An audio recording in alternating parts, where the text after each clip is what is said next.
ने जाना कि भगवान विष्णु के साथ सभी देवता एक अद्भुत लोक में प्रविष्ट होते हैं, जिसका नाम गोलोक धाम है।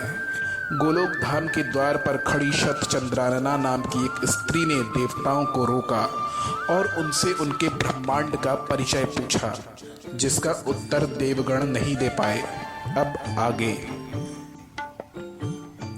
शतचंद्रानना ने हंसते हुए कहा, इस गोलोक धाम में कृष्ण के चरणों से निकली एक विरजा नदी बहती है। उसमें पत्थरों की तरह कई ब्रह्मांड लुंठित होते रहते हैं और उन ब्रह्मांडों में आप जैसे अनेकों देवता रहते हैं। आप भी क्या उन्हीं ब्रह्मांडों से यहाँ आए हैं? क्या कभी आप अपने घर से बाहर निकले हैं?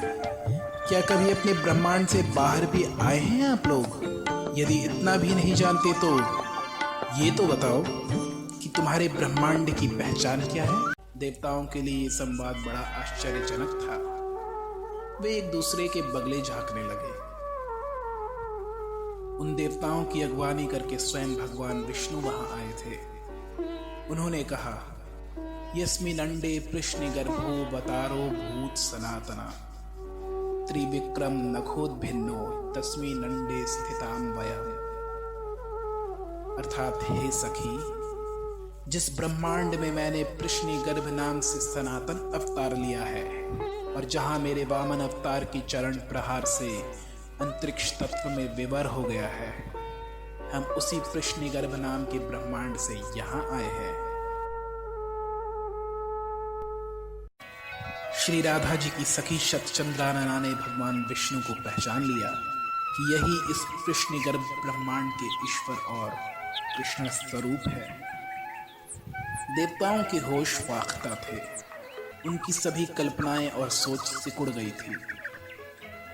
उन्होंने गोलोक धाम को देखा, जहां गोवर्धन पर्वत और बरसाना ग्राम था। अनेकों गौ और सांड प्रजाति के दिव्य जीव वहां विचरण कर रहे थे।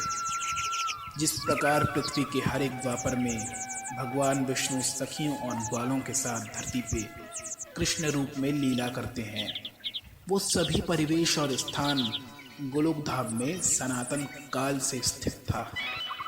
देवताओं को लगता था कि कृष्ण अवतार केवल विष्णु का अंश मात्र है, पर यहाँ उन्होंने भगवान विष्णु के अवतार काल का एक पूरा ब्रह्मांड देख लिया।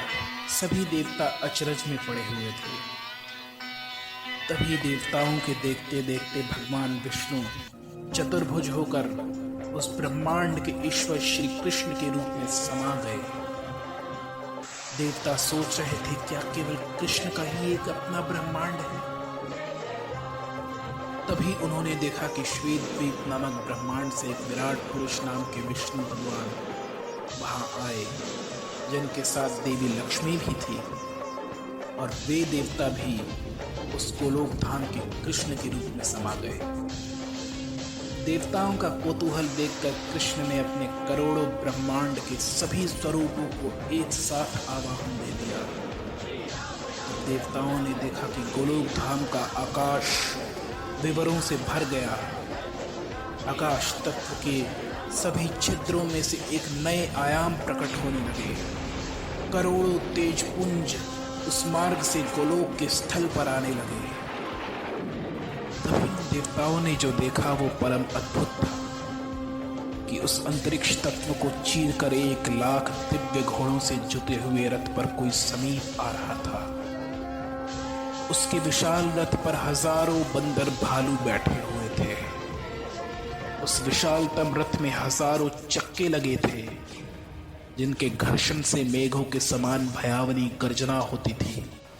10 कोटयर्क संकाशे चामरांदोलिते रथे असंख्य वानर नरेंद्राये लक्ष्य चक्र घनस्थने लक्षध्वजे लक्ष्यहये शात कौंभे स्थितस्ततः श्री कृष्ण विग्रहे पूर्ण संप्रलीनो बभूवः। कौन सवार है उस रथ पर? किस देवता का रथ कृष्ण लोक की ओर चला आ रहा है?